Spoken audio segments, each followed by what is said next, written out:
Hello mechanic दोस्तों, आज मेरे पास है TVS Apache RTR 162V super moto ABS वाली वेरिएंट है। सबसे पहले आपको लोगो और ब्रांडिंग दिखाते चलें तो यहाँ पे अगर मडगार्ड में देखें तो इस जगह पे आपको ब्रांडिंग दिखेगी सुपर मोटो एबीएस, और इस जगह पे प्रूफ के तौर पे दिखाएं तो यहाँ पे आपको एबीएस मोटर देखने को मिलेगा। बट यहाँ पे जो गाड़ी प्रॉब्लम लेके आई है काफ़ी ज़्यादा इरिटेटिंग और क्रिटिकल प्रॉब्लम लेके आई है। गाड़ी में जो है करंट नहीं आ रहा है। जी हाँ, कस्टमर काफ़ी ज़्यादा परेशान हो चुके हैं क्योंकि गाड़ी जो है चलते चलते बंद हो चुकी है। इतना ज़्यादा इसके अंदर सेल्फ का उपयोग किया गया कि इसकी बैटरी जो है पूरी तरह से डिस्चार्ज हो चुकी है। चलिए सबसे पहले आपको इग्निशन ऑन करके दिखा देते हैं।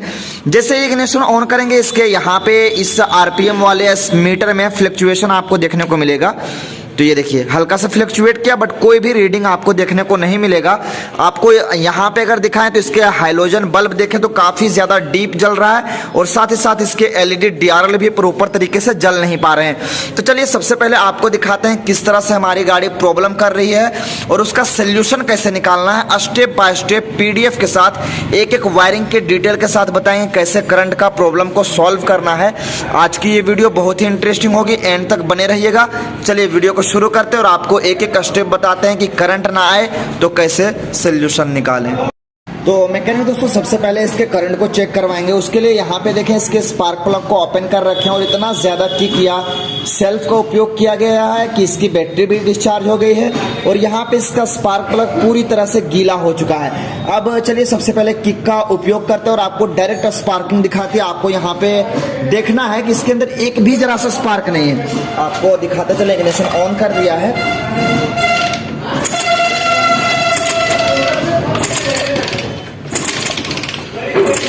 कोई भी इसके अंदर स्पार्किंग मूवमेंट देखने को नहीं मिल रहा है। तो सबसे पहला क्या है कि एबीएस वाली गाड़ी है तो हो सकता है बैटरी डिस्चार्ज होना एक बहुत बड़ी रीज़न हो सकती है।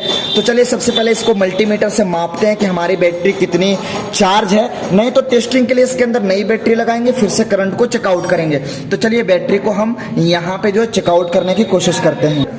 तो बैटरी को चेकआउट करने के लिए यहाँ पे 20 वोल्ट पे इसे हम सेट करेंगे, क्योंकि 12 वोल्ट का इसके अंदर दिखना चाहिए आपको जो है वोल्टेज। तो यहाँ पे मैंने इसके नेगेटिव और पॉजिटिव दोनों टर्मिनल को लगाया। तो यहाँ पे आपको जो रीडिंग दिख रहा होगा काफ़ी ज़्यादा कम रीडिंग देखने को मिल रहा है। तो अगर रीडिंग देखा जाए तो यहाँ पे 5 वोल्ट से कम आपको रीडिंग देखने को मिलेगा, यानी 12 वोल्ट क्या 5 वोल्ट भी नहीं है। तो एक बड़ा रीज़न ये भी हो सकता है इसके करंट को लेकर। तो चलिए इसके टेस्टिंग के लिए यहाँ पे हम दूसरी बैटरी असेंबल करते हैं और ये फाइंड आउट करते हैं कि क्या बैटरी का एक रीज़न हो सकता है करंट से। तो चलिए इसको हम यहाँ से हटाते हैं और नई बैटरी लगाते हैं। ज़्यादा टाइम आपका नहीं लेंगे और स्टेप देखिए कैसे यूज कर रहे हैं। करंट अभी इसके अंदर 100% लाएंगे। CDI खराब है या HT कॉइल खराब है या वोल्टेज सप्लाई में प्रॉब्लम है, A to Z जानकारियां आपको देंगे। वीडियो में बने रहिए। आपके पास इस तरह से गैराज में प्रॉब्लम लेकर आ सकती है गाड़ी।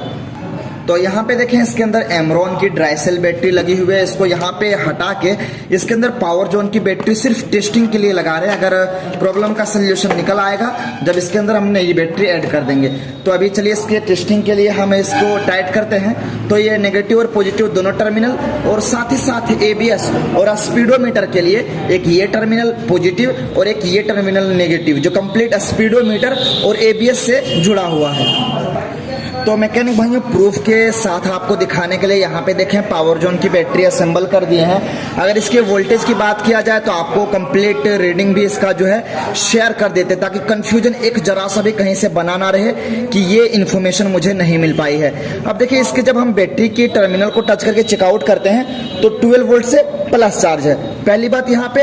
अब चलिए आपको इग्निशन को ऑन करके दिखाते हैं कि वोल्टेज की सप्लाई हो रही है या नहीं। अब जब इसके अंदर बैटरी लगा दी है तो चलिए इग्निशन को ऑन करके आपको दिखा दें। यहाँ पे देखें ये सारा टर्मिनल इसका जो प्रॉपर तरीके से स्पीडोमीटर वर्क कर रहा है। यहाँ पे देखिए एलईडी भी प्रॉपर वर्क कर रहा है। इसे ऑफ कर देते ताकि पावर की सप्लाई ना ले, और ये इसका हाइलोजन भी एकदम प्रॉपर जल रहा है। एलईडी डीआरएल भी सटीक हो गया है। अब ये सारी चीज़ों से हमें कोई भी लेना देना नहीं। सबसे इंपॉर्टेंट ये पता करना है कि क्या बैटरी लगाने के बाद गाड़ी में स्पार्किंग आता है या नहीं, वो चीज़ देख लेना बहुत ही ज़रूरी है। तो चलिए इसको हम यहाँ पे स्पार्किंग आपको चेक करवा के प्रूफ शेयर करते हैं। तो चलिए इसको हम होल्ड करते हैं और आपको दिखाते हैं करंट। तो अभी मैंने इग्निशन ऑन कर लिया, हॉर्न भी आपको सुनाई दे रहा होगा। अब चलिए करंट दिखाते हैं आपको। सॉरी थोड़ा सा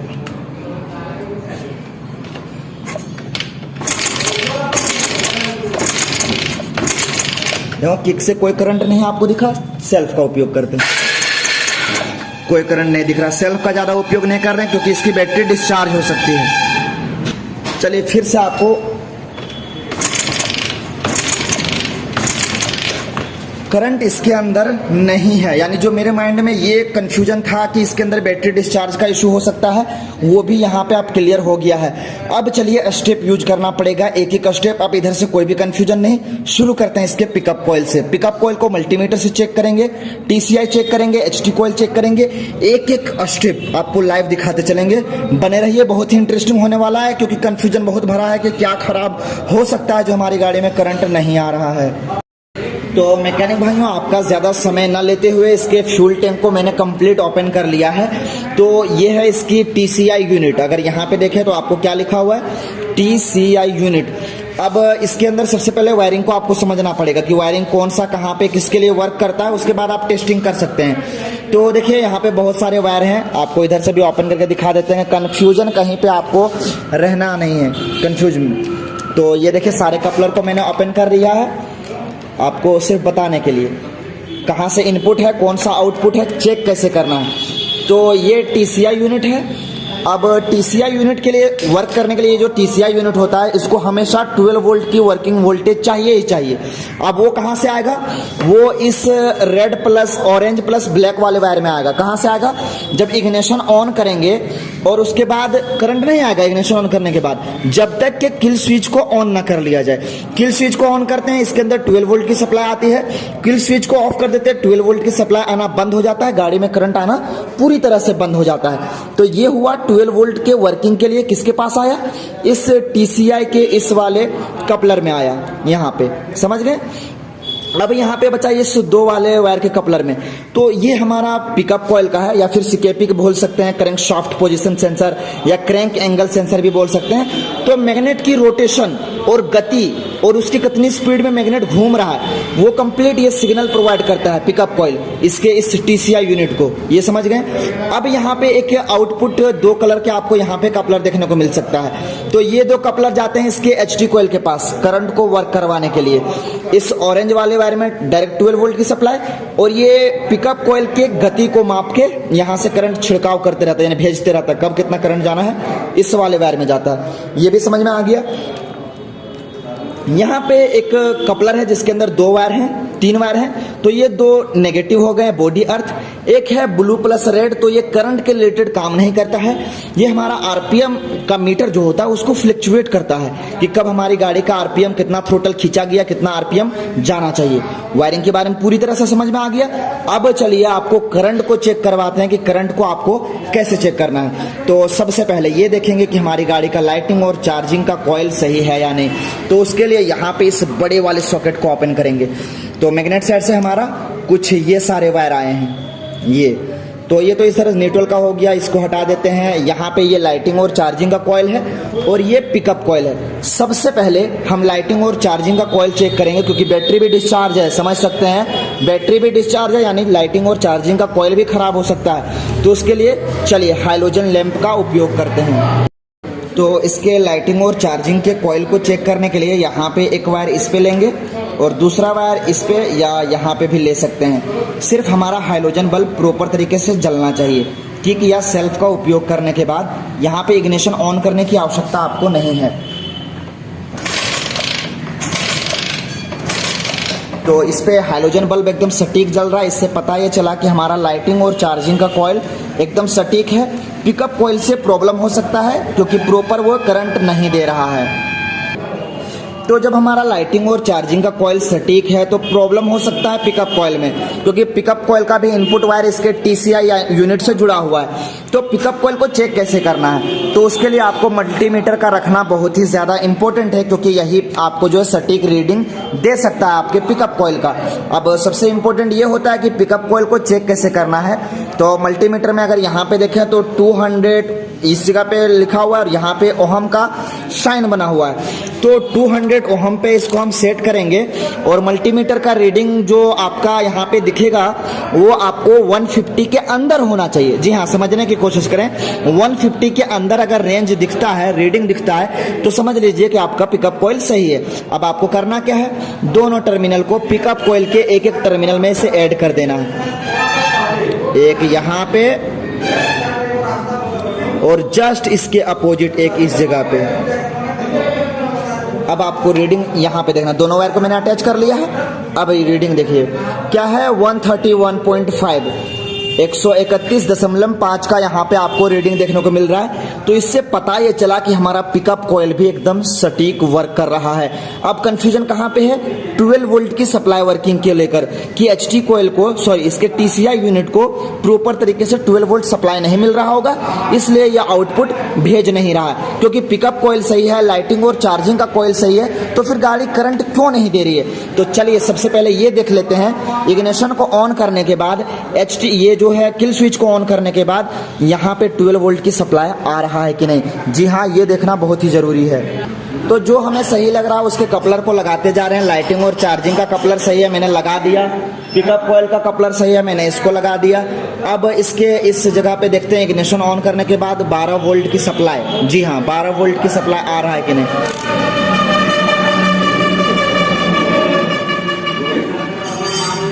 यहाँ पे सेट करेंगे 20 वोल्ट पे। अब चलिए इग्निशन को और किल स्विच को दोनों को ऑन करते हैं, इसे एक जगह पे होल्ड करने के बाद।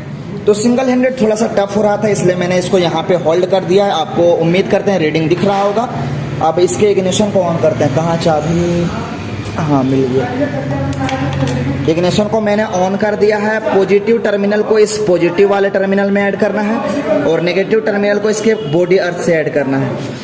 अब देखिए क्या यहाँ पे दिख रहा है कि इसके टीसीआई को वर्क करने के लिए 12 वोल्ट की सप्लाई एकदम प्रॉपर आ रहा है। इससे पता ये चला, अभी देखिए किल स्विच ऑफ कर देंगे, वोल्टेज की सप्लाई बंद। ये देखिए, ये होता है प्रूफ। मैंने इग्निशन ऑन रखा, हॉर्न बजाते हैं, हॉर्न बजा यानी इग्निशन ऑन है, वोल्टेज की सप्लाई नहीं हो रही। क्यों नहीं हो रही, क्योंकि किल स्विच ऑफ कर दिए, किल स्विच ऑन कर दिए, वोल्टेज की सप्लाई आना शुरू हो गया। समझ पा रहे होंगे आप। यानी इग्निशन ऑन होने से कोई फर्क नहीं पड़ता जब तक कि किल स्विच ऑन ना हो जाए।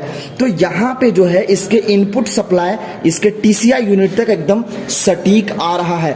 इसके पिकअप कॉइल से भी आ रहा है, इसके कंप्लीट लाइटिंग और चार्जिंग कॉइल से भी आ रहा है। अब ये देखना है कि टीसीआई यूनिट इसके आउटपुट एचटी कॉइल के पास कितना करंट शेयर कर रहा है। जी हाँ, ये देखना बहुत ही इंपॉर्टेंट है। तो इनपुट देखना, आउटपुट अब हमें चेक करना है। इनपुट तो चेक कर लिया है, तो इस कपलर को लगा लेते हैं क्योंकि ये हमारा ये जो आरपीएम मीटर, सॉरी थोड़ा सा डिस्टर्ब, आरपीएम मीटर का फ्लक्चुएशन बताता है। इससे हमारा कोई लेना देना नहीं, इससे मैंने लगा दिया। अब इसके आउटपुट को चेक करना कि कितना वोल्टेज ये दे रहा है। तो मैकेनिक भाइयों, अभी तक उम्मीद करते हैं कि आपको सारे पॉइंट इसके अच्छी तरह से समझ में आ रहे होंगे। अभी हम लोग कहाँ हैं, एंड पॉइंट पे। मेरा इधर से सारा वर्किंग सही है। अब ये देखना है कि टीसीआई यूनिट इसके एचटी कॉइल के पास 12 वोल्ट की सप्लाई भेज रहा है कि नहीं। तो इग्निशन इसके ऑन कर दिए हैं, किल स्विच भी ऑन है। अब क्या करना है, यहाँ पे ऑरेंज वाले वायर में एक वायर लेना है। इस पॉजिटिव टर्मिनल को कहाँ पे टच करेंगे, इस ऑरेंज वाले लाइन पे टच करेंगे। ये देखिए मैंने ऑरेंज वाले लाइन पे एक ले लिया है और इसको मैंने होल्ड कर दिया है 20 वोल्ट पे। ये देखिए होल्ड कर दिया। नेगेटिव टर्मिनल को नेगेटिव पे टच कर देते हैं। अब देखिए सबसे बड़ा चौंकने वाली बात यही है, देख रहे हैं क्या वोल्टेज मिलना चाहिए इसके, 12 वोल्ट की सप्लाई मिलना चाहिए। मिल कितना रहा है, मात्र 1 वोल्ट का, 1.73-74 इस तरह से फ्लक्चुएशन कर रहा है। अब सबसे बड़ा कंफ्यूजन यहाँ पे ये होता है कि अगर आप इस तरह से स्टेप यूज करते हैं, इनपुट सारा सही है, आउटपुट नहीं भेज रहा, तो आप सोच लेंगे कि इसका टीसीआई यूनिट खराब है। नहीं, टीसीआई यूनिट से इसका प्रॉब्लम है ही नहीं, क्योंकि अभी आपको हम लाइव प्रूफ दिखाएंगे। ये देखिए इनपुट तो आपने देख लिया, एकदम 12 वोल्ट की सप्लाई इसके जो है किल स्विच से मिल रहा है। फिर से आपको चेक करवा देते हैं, कंफ्यूजन नहीं रहने देंगे, क्योंकि कंप्लीट डीसी सप्लाई से वर्क करेगा। एक जरा सा वोल्टेज की कमी और आपकी गाड़ी स्टार्ट होगी ही नहीं। देखिए वोल्टेज एकदम ना के मात्रे में, और जबकि यहाँ पे आपको इसका वायर भी लगा के दिखा देते हैं। इस तरह से इन्फॉर्मेशन शेयर करते हैं ना, तो आप लोग को सीखने लायक उम्मीद करते हैं कि मिल रहा होगा। आने वाले समय में आपके पास भी प्रॉब्लम जाएगा। अभी कहाँ से प्रॉब्लम हो सकता है ये भी बताएंगे, क्योंकि कन्फ्यूजन बहुत बड़ा है। रीडिंग देखें, अभी 1 था, अभी 2 चला गया। 12 वोल्ट की सप्लाई चाहिए प्रॉपर 12 वोल्ट की, जब हमारी गाड़ी स्टार्ट होगी।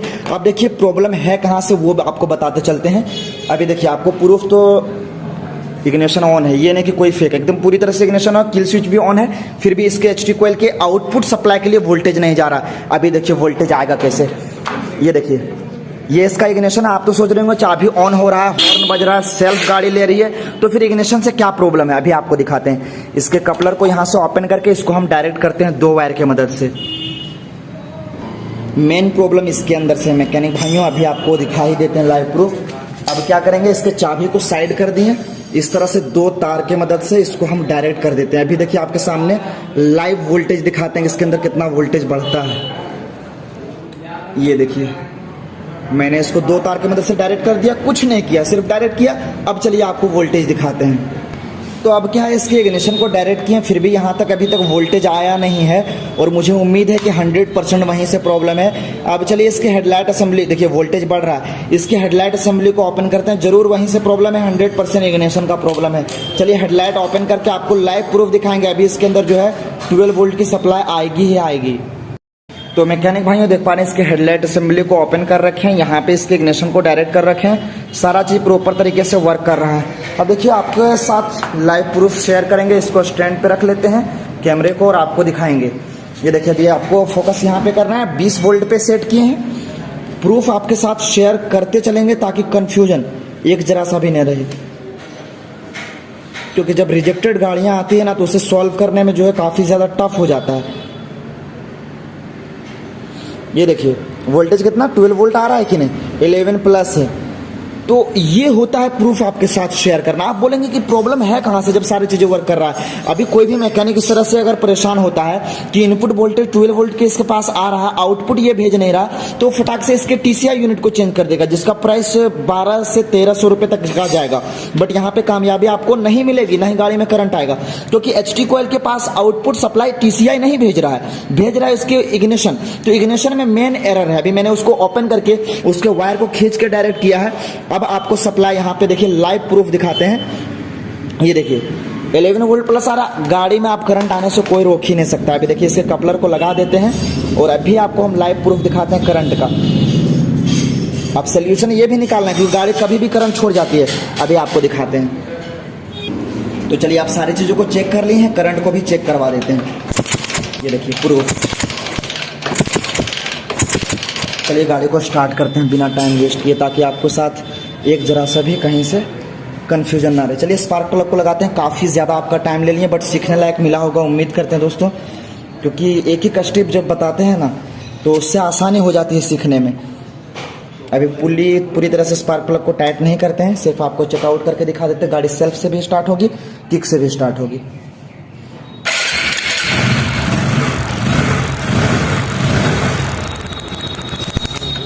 गाड़ी एकदम प्रॉपर तरीके से स्टार्ट है। उम्मीद करते हैं इस वीडियो से आपको सीखने लायक मिला हो। वीडियो अच्छी लगी हो वीडियो को लाइक कर दीजिए, शेयर कर दीजिए और मेरे चैनल को जरूर से जरूर सब्सक्राइब करके बेल आइकन को प्रेस कर दीजिए।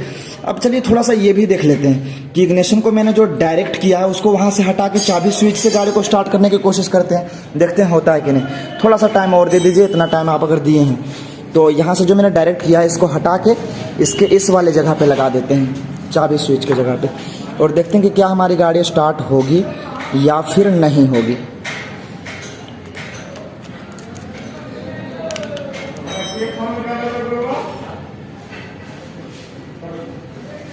सिंगल हैंडेड थोड़ा सा टफ है। ये मैंने लगा दिया, अब करंट को देखते हैं।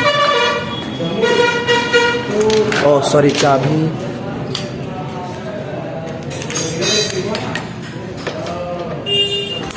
अब देखिए फिर से करंट आना शुरू हो गया। यानी मेन जो प्रॉब्लम है इसके इस इग्निशन में है। इग्निशन को रिप्लेस कर देना पड़ेगा, पूरी तरह से करंट का प्रॉब्लम 100% सॉल्व हो जाएगा।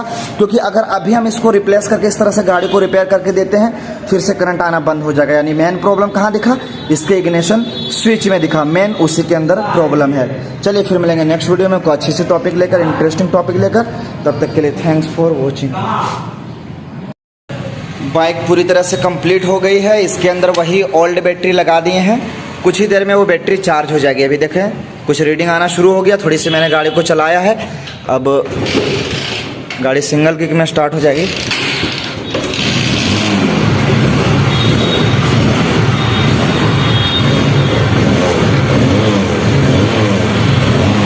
कुछ ही देर में ये बैटरी चार्ज हो जाएगी और सारा का सारा प्रॉब्लम सॉल्व हो जाएगा, क्योंकि बैटरी डिस्चार्ज किया गया है सेल्फ का उपयोग करने के बाद।